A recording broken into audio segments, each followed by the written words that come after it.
Que o Senhor te abençoe. Bom ver o irmão Lázaro aqui, mas a irmã Elza. Irmã, Deus abençoe a senhora, Deus abençoe, viu, irmão Lázaro, ricamente. Deus abençoe essa família que tem nos abençoado tanto.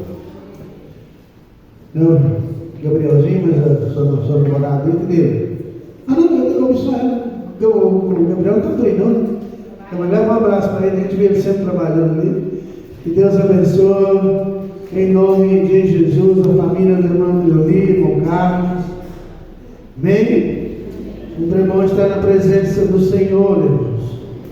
Zacarias, capítulo 8, versículo 20.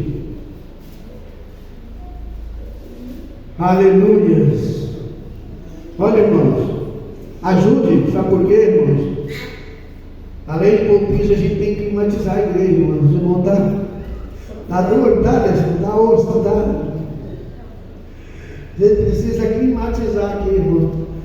Muita coisa para pouco trabalhador, mas vamos ter fé que vai dar certo, né, bebê? Tenha fé, vai dar certo. Dia que Deus te abençoar, irmãos, lembra? Deus me abençoou, tira uma oferta para o Senhor. Eu sei que Deus vai te abençoar ricamente.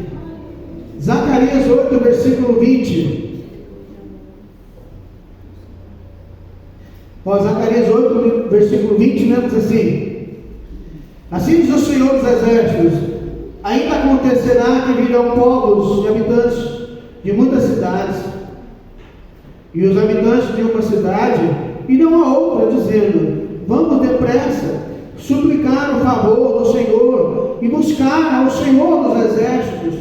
Eu também irei. Virão muitos povos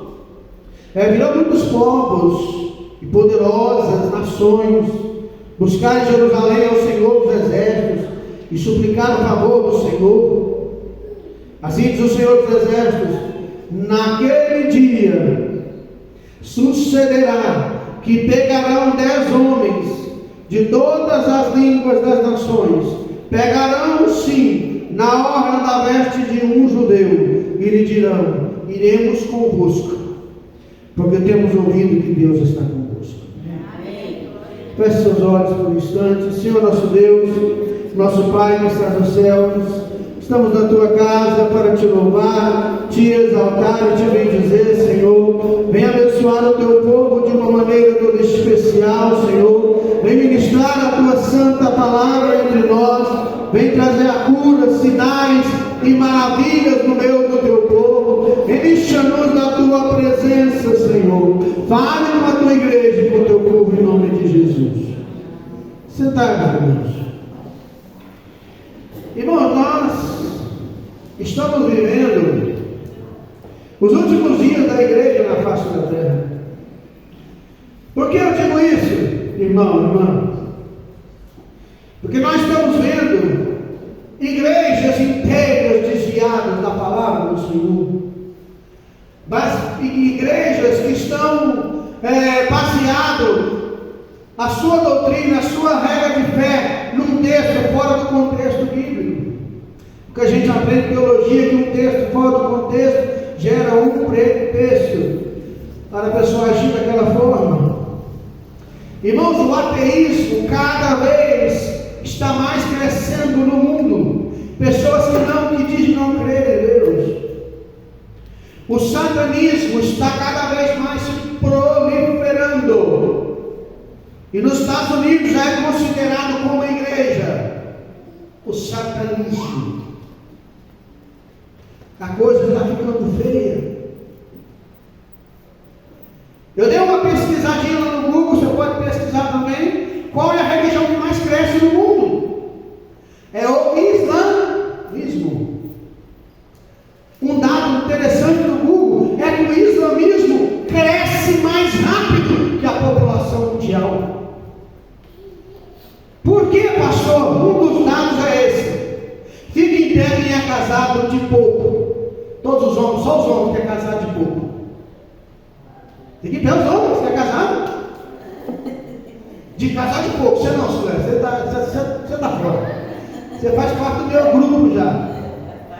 Faz parte do grupo daqueles casados com mais de 20, vamos dizer assim. Né? Cadê os outros? Cadê os outros que é casar de pouco, irmão? Para levantar. É só uma estatística que eu vou comprovar aqui dentro da igreja. Né? Quantos fichas tem, Lucas? Não lembro quantos? Micael. O islamismo. O mínimo é 4 ou 5 ou 6. Deus só dá dentro da linha. Não, mas não é brincadeira, isso é pesquisa. Pode digitar lá que você vai ver. Mas de um dos outros, outro motivo que o islamismo está crescendo tanto é que eles levam a fé. Sabe o que tem lá em toda surata, todo capítulo lá do Alcorão? Primeiro versículo, em nome de Alá, o clemente e misericordioso. Todo. Eu leio o Alcorão de vez em quando. Todo começa em nome de Alá, o clemente e misericordioso. E todo seguidor do islamismo, ele tem a obrigação de passar a sua fé adiante. Pastor, mas Cristo também falou isso, falou, mas o cristão não está levando tanto a sério. Daqui para frente, irmãos, aí nós temos aqui em Zacarias capítulo 8, lembrei aqui, desse velho, levanta a mão, velho. Pastor da máquina que a gente vai chegar, né? Ela me contou. Cadê os filhos, irmão? Ela não é. Estava lendo essa pesquisa e lembrou dele. Ele está bem feliz, o netinho dele chegou e está bem feliz, né?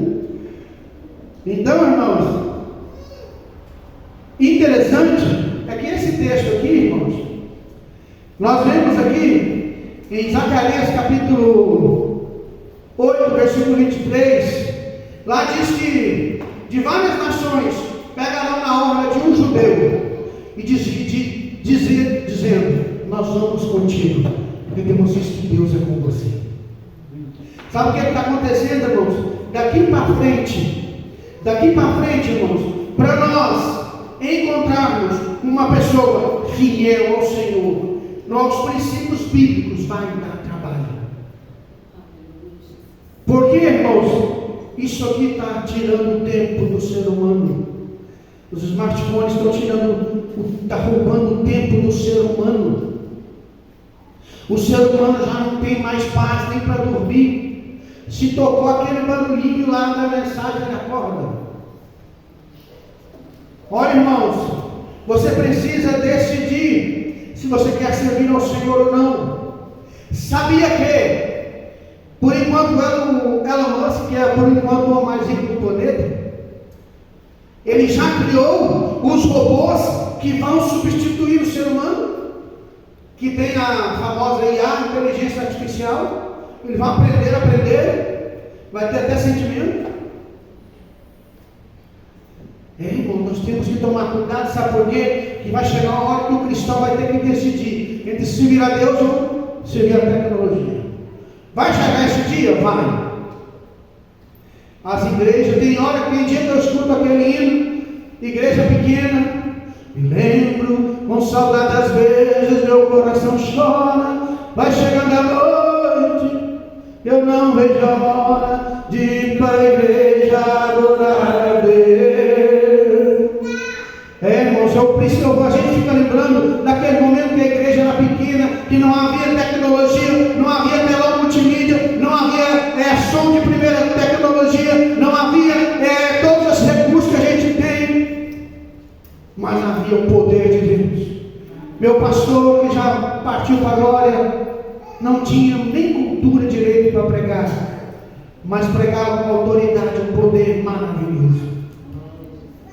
Sabe por quê, irmãos? Daqui para frente, as pessoas querem ver, porque as pessoas estão querendo ser fiel naquilo que lhe convém, não é? Querem ser fiel naquilo que lhe convém, querem servir a Deus naquilo que acham que é correto. Mas como você vê aí, uma sábia decisão, ela é baseada em quê? Qual que é a primeira sábia decisão que você precisa tomar? Uma sábia decisão é fazer parte do povo de Deus.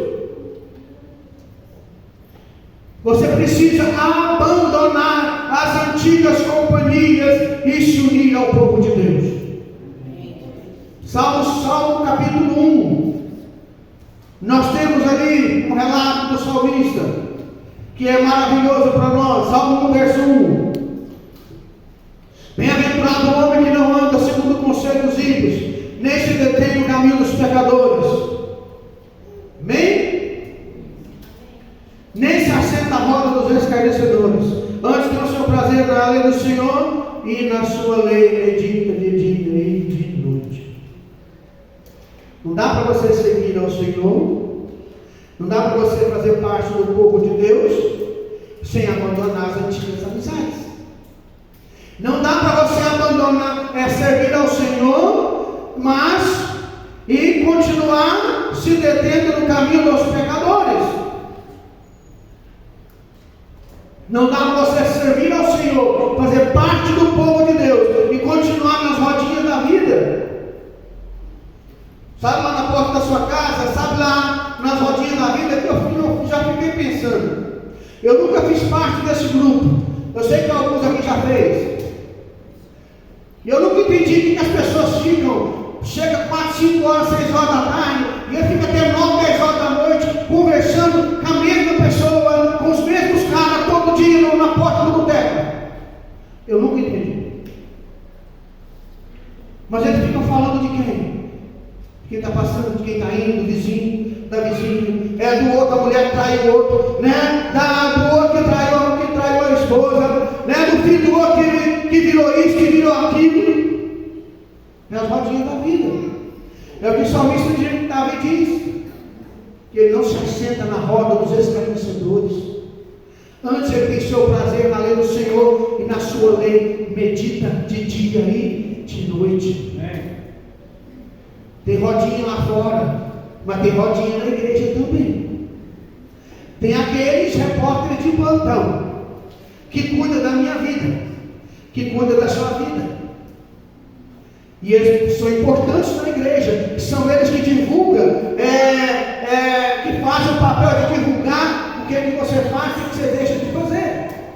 Só que você tem que tomar cuidado com essas rodinhas, porque talvez você está se vestindo bem, mas tem que tomar cuidado com o tamanho da língua.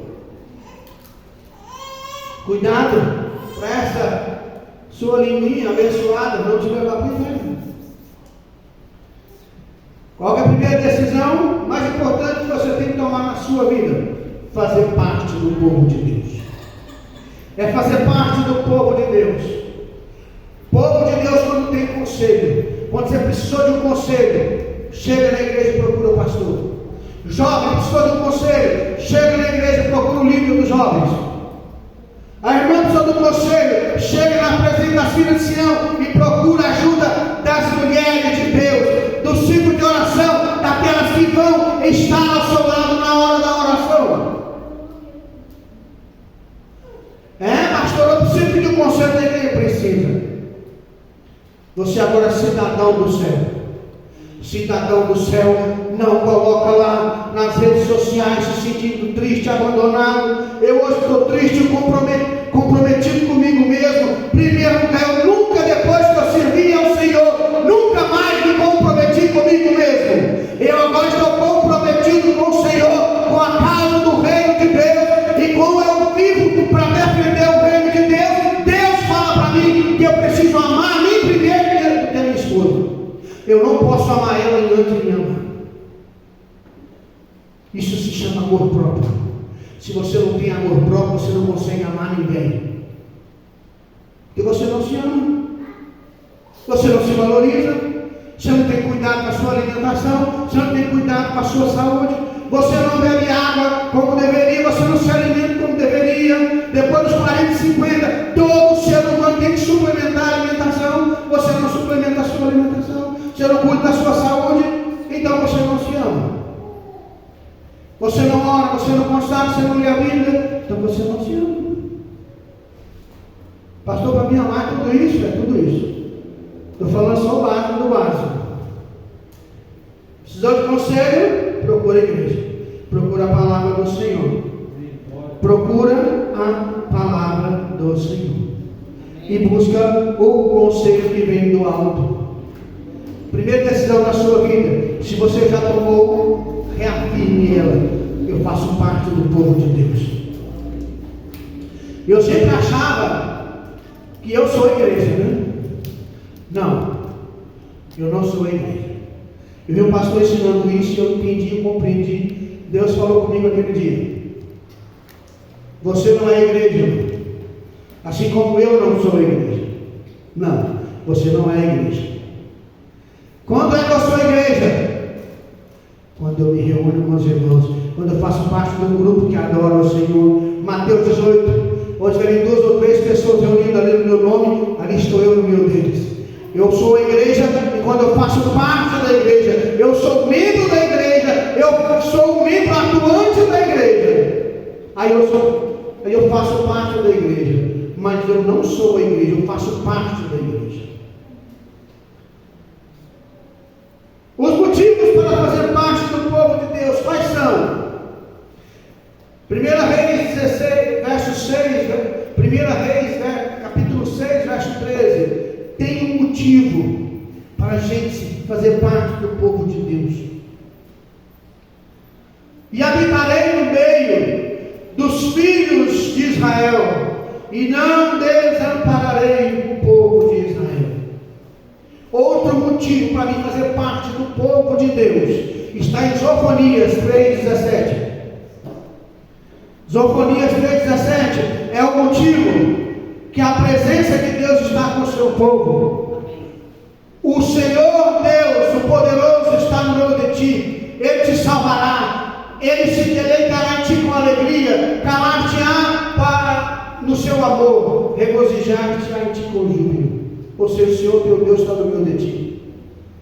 Eu tenho que fazer parte do povo de Deus, porque Deus está no meio desse povo.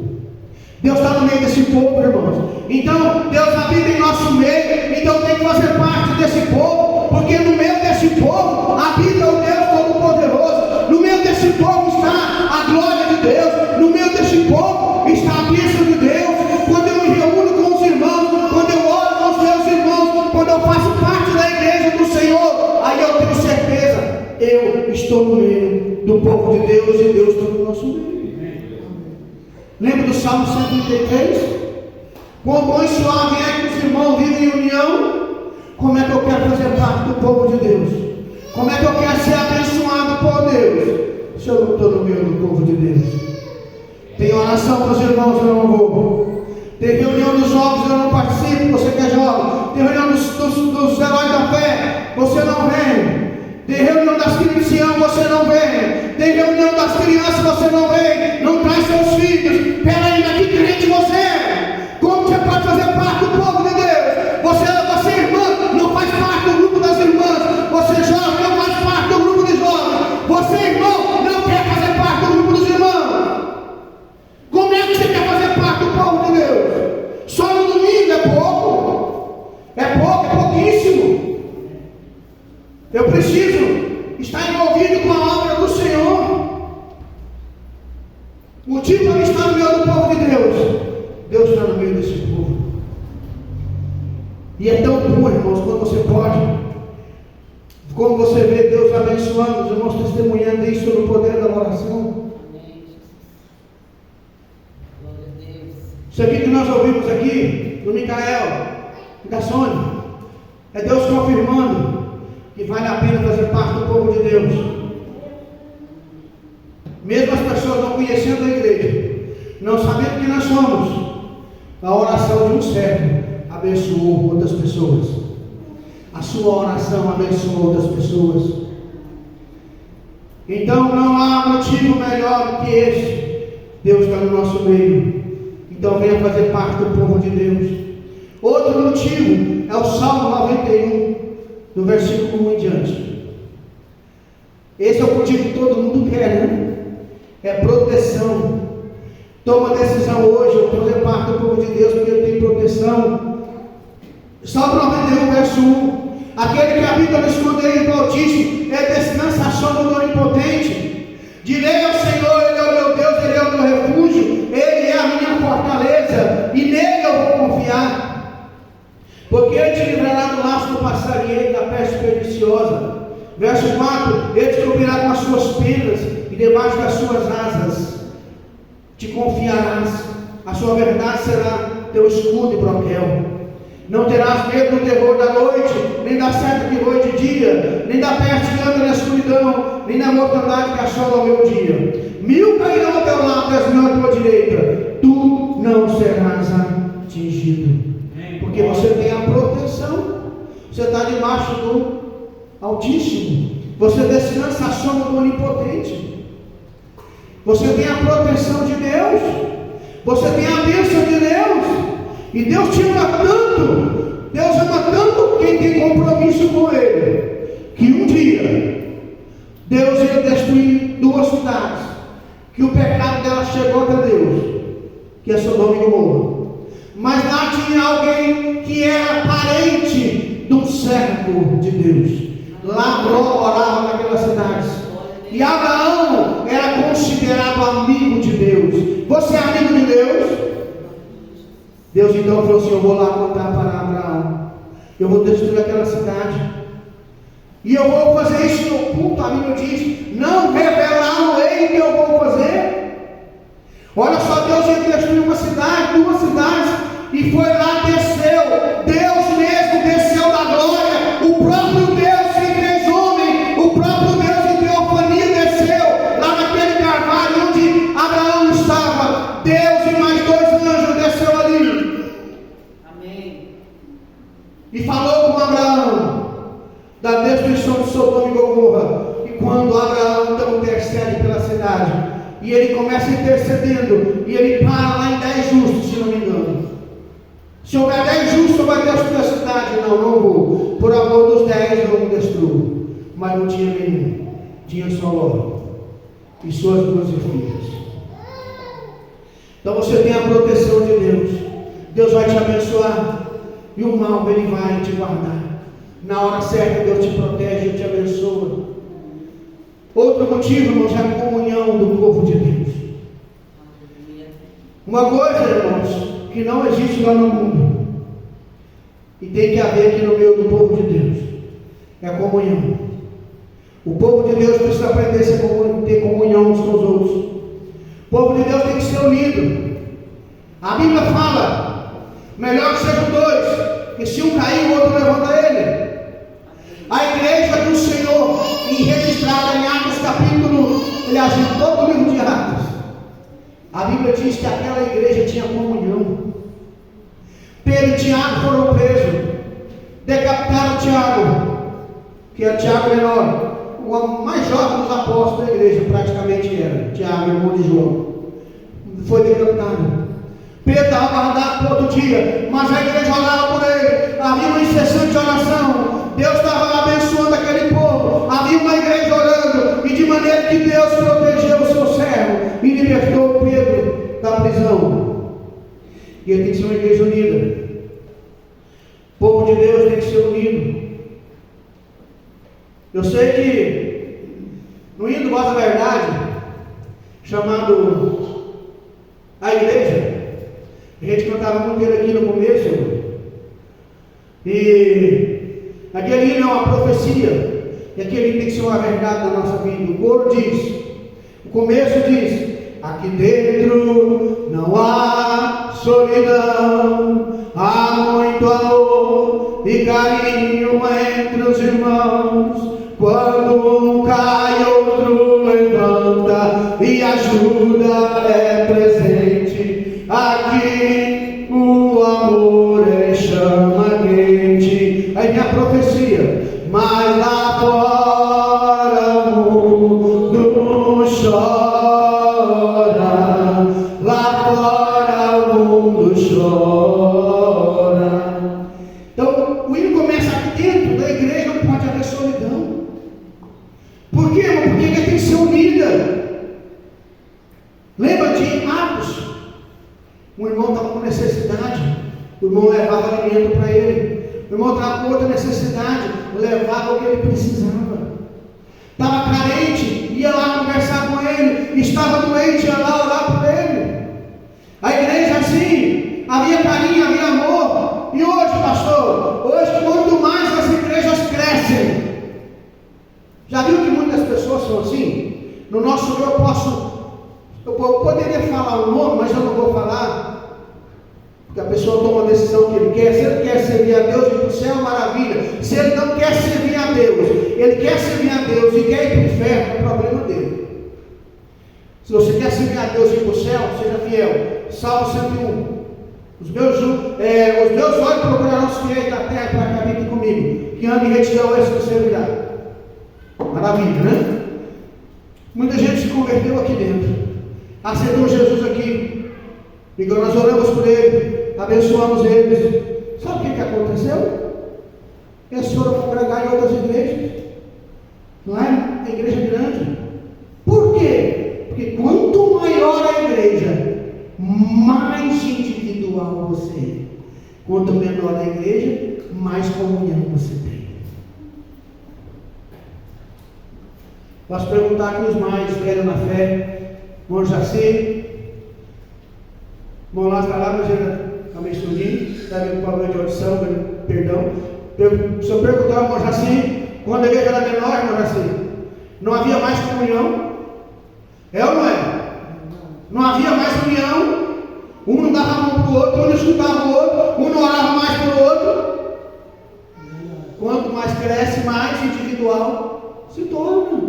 Por quê, pastor? Porque nós vamos preocupando com a nossa vida. Eu quero ser abençoado. É como eu falei na igreja essa semana. Tem gente que aceita Jesus, ele acha que ele aceitou o servo. Olha, eu vou servir a Deus. Não, agora eu aceitei ao Senhor e Deus vai me servir. Deus vai fazer tudo que eu quero. E se Ele não fazer, não é Deus. É assim que os pregadores ensinam. Aqui na igreja não. Você serve ao Senhor e Ele é Deus. Se Ele me abençoar, Ele é Deus.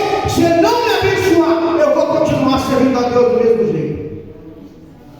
Eu citei aqui quinta-feira o Billy Graham. Eu falei assim, olha, ainda que a Bíblia se torne, viver em santidade se torna loucura, as pessoas não creem na Bíblia mais. Foi um prazer servir a Deus. Foi um prazer ser um cristão. Eu ter minha vida no altar. Eu não usei droga. Eu não vivi uma vida de pecado lá no mundo. Quando eu falo para as pessoas que eu tenho, quando eu falei, eu tinha 29 anos de casado, agora vai fazer 35. Dia 1º de dezembro, faz 35 anos, 34 anos de casado, 35 ou 34? 35. Casei dia 1º de dezembro de 1989. Quando eu falo isso, as pessoas assustam, porque da agora para frente, bom, isso vai ser uma raridade. Vai ser uma raridade. Porque se o diabo tirar essa decisão das pessoas se casarem, eu estava estudando essa semana um livro sobre o casamento. E lá o autor fala sobre a união estável e o casamento. Praticamente os dois são quase igual. Juridicamente é quase igual. Só que na união estável tem uma coisa que no casamento não tem. Casamento é uma promessa. Há os votos dos noivos. Na união estável não tem voto nenhum. Se assina um documento e pronto. É por isso, irmãos. E olha só esse negócio de casamento. Tem que falar, isso é coisa do homem, negócio de cartório é coisa do homem. Peraí, então por que em Mateus está escrito 5? Moisés permitiu lavrar carta. Carta é o quê? Documento de divórcio. Se havia uma carta de divórcio, havia um documento provando que a pessoa casou também. É ou não é? Glória a Deus. Outra coisa, irmãos. A sábia decisão é dever nosso, irmãos. O que é dever nosso? O que é dever nosso agora depois que a gente toma essa decisão? Mateus 5,14. Vós sois a luz do mundo. Não se pode esconder uma cidade edificada no monte. Mateus 5,13. Vós sois o sal da terra e a luz do mundo. 5,14. Vós sois a luz do mundo. Não se pode esconder uma cidade edificada sobre um monte. Você é a luz. Você tem que brilhar. Eu não sei se você, quando era criança, fez isso. Provavelmente, talvez o irmão Jaci, irmão Lázaro, Telvino, talvez irmão Sônia. Quem já caçou o vagalume? Na Sônia você tem. Tem mais alguém que caçou o vagalume quando era pequeno? A gente ficava curioso, né? Porque ele brilha, né? Irmão Marquinhos, de noite, eu sei que tem um fato científico, eu não vou poder explicar, só 2 componentes que ele faz isso. Mas de noite, na noite, principalmente quando a lua e às vezes não está brilhando tanto, aquele monte de vagalume brilhando é bonito, não é? Talvez você que só mexe no celular aí, você nunca vai ter o prazer de chegar numa noite. Quem já foi pescar? Cadê o Dimar? O Dimar gosta de pescar, né, irmão? De vez em quando, você não pega peixe, você essa vagalume, Dimar. É ou não é? É bonito ou não é? É maravilhoso, irmão. O crente é luz, só que o crente não pode piscar aqui na vagalume. O crente, a luz dele tem que brilhar de dentro. Você é luz lá no seu trabalho, lá na escola você é luz. Você anda diferente, você fala diferente. O Tiagão lá, o cantor, ele fala que quando ele era do mundo, ele andava de uma forma. E ele até explica lá como é que é, né? Miguel, que isso aqui está fazendo, ele está pegando a mala. Ele andava assim, ó. Todo mala anda assim, não anda pegando a mala. Já viu os usuários de drogas, os dependentes químicos? Ele tem uma maneira de andar e de falar? Tem ou não tem? De longe você identifica. Cristão você tem que identificar de longe também. Cristão é diferente. Casal, quando é cristão, é diferente. Se entra no supermercado, ele entra pegando na mão da esposa. Não importa se tem 10 anos de casado ou 40 ou 50. Ele anda pegado na mão da esposa. Que ele é servo de Deus. Ele aprendeu lá em Efésios 5 que o marido tem que amar a esposa como Cristo amou a igreja. Então há um amor recíproco dos dois. Há um comprometimento dos dois. Então você é luz por onde você vai. Lá na sua escola, você que é jovem, você que serve a Deus, faz parte do grupo de jovens. Lá você é diferente. Lá você não vai caçar briga com todo mundo, porque agora você é um servo de Deus. Quando fala de você, você vai fazer como aquela frase que de vez em quando eu cito: paus e pedras pode até me machucar, mas palavra não me ofende, palavra não me atinge. Eu não estou nem aí porque as pessoas falam de mim, porque eu sei em quem tenho crido, diz Paulo em 2 Timóteo capítulo 1, versículo 12. Eu sei em quem tenho crido. Sabe o que Jó capítulo 19, versículo 25 diz?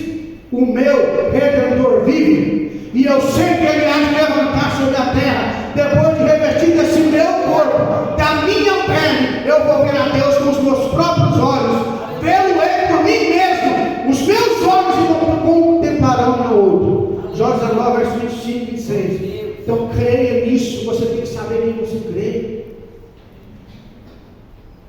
Outra coisa, Romanos 8:1, é dever nosso não apenas servir ao Senhor em palavras, porquanto agora nenhuma condenação há para os que estão em Cristo Jesus, vírgula, que não andam segundo a carne, mas segundo o Espírito. Note aqui, irmãos, olha, depois, agora nenhuma condenação há para os que estão em Cristo Jesus, tem uma vírgula.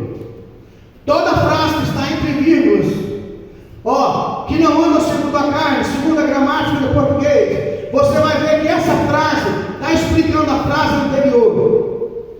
Que não andam segundo a carne, está explicando quem que não anda segundo a carne, aqueles agora que não há nenhuma condenação em Cristo Jesus. Você aprende na escola, você é regra de português. Toda frase que vem entre vírgulas está explicando a frase anterior. Você agora não anda segundo a carne. Por quê? Porque agora nenhuma condenação é para você. Você não se condena com aquilo que você faz, com aquilo que você pratica. Romanos 12:2, Paulo conclui, daqui em James, ele diz assim: e não vos amoldeis ao sistema desse mundo, sede transformados pela renovação da vossa mente, para que experimenteis qual seja boa, agradável e perfeita vontade de Deus. Não vos amoldeis ao sistema desse mundo, irmão. Crente, servo de Deus, não pode ser moldado pelo mundo. O que é ser moldado pelo mundo? Se todo mundo está usando calça branca lá na sua escola, porque é moda, logo você tem que ir. Você vai fazer a mamãe e o papai comprar uma calça branca. Se todo mundo agora andar com uma calça com uma perna de fora, andar com a bunda de fora, lá você vai andar também. Não, servo de Deus não anda guiado pelo mundo. Servo de Deus está pouco interessando se a marca da roupa é essa ou aquela. Servo de Deus está preocupado em se vestir bem, de acordo com aquilo que ele pode, de acordo com o que a família pode. É assim que o servo de Deus tem que agir. E outra coisa que é dever nosso, Romanos, 1 Pedro, capítulo 2, versículo 12, coloca aqui o James. Seja exemplar, 1 Pedro 2,12. Seja exemplar o vosso comportamento entre os gentios, para que, naquilo que falam mal de vós, como se fosseis pessoas que vivem praticando o que é mal, ao observar as suas boas obras, glorifique a Deus no dia que receberem a sua revelação. Olha só, as pessoas estão falando mal de você, mas ele observa que você tem boas obras. Está falando de você, mas o que está falando não é verdade. Porque você não é o que as pessoas falam, você é o que você faz. Você não é o que você tem, você é o que você faz. Você é o que você crê. Se você crê e pratica, você é aquilo. Então vamos cuidar, irmão, da nossa fé. Vamos tomar essa decisão hoje de mudar a nossa vida. Vamos tentar colocar João 5,39 em nossa vida. Examinar as Escrituras e julgar e ter nelas a vida eterna. Cristo disse: são elas que de mim testificam. Para de ficar olhando para os lados, para de ficar olhando para as igrejas, para de ficar olhando para o povo aí fora. Irmão, servo de Deus tem que olhar para Jesus. Parece que agora nós vamos ter que ler Hebreus 12, 1 e 2 todo dia. Pessoal do louvor, então parece que nós vamos ter que olhar, ler todo dia Hebreus, olhando para Jesus, autor e consumador da nossa fé. Irmãos, a sua vida tem que ser baseada nos ensinamentos de Cristo. Se você vem para a igreja, mas não está vivendo o que a Bíblia diz, você está congregando, mas você não está servindo. Servir a Deus é seguir um propósito. Vamos cuidar dos nossos passos, das nossas palavras. Vamos ser luz, irmão.